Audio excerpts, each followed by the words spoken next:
বাংলাদেশের সংস্কার সহ বিভিন্ন ইস্যুতে ব্রিটেনের রাজা দ্বিতীয় চার্লসের সাথে বৈঠক করেছেন প্রধান উপদেষ্টা ডক্টর মোহাম্মদ ইউনূস। স্থানীয় সময় সকালে লন্ডনের বাকিংহাম প্যালেসে রাজা চার্লসের সাথে বৈঠক করেন প্রধান উপদেষ্টা ডক্টর ইউনূস।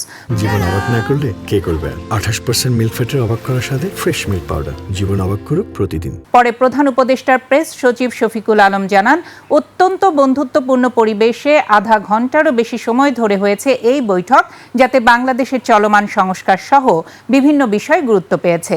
রাজা চার্লসকে ডক্টর ইউনূসের পুরনো বন্ধু বলেও উল্লেখ করেন প্রধান উপদেষ্টা। এটা একটা প্রাইভেট মিটিং ছিল, এটা ওনারা দুইজনই ছিলেন ওই মিটিংয়ে, এবং সেই মিটিংয়ে বাংলাদেশের যে একটা বড় রকমের একটা যে ট্রানজিশন হচ্ছে সেগুলো নিয়ে কথা হয়েছে। আর আমাদের চিফ অ্যাডভাইজার কিং চার্লসকে জানিয়েছেন যে তারা কি রিফর্ম ইনিশিয়েটিভ নিয়েছেন।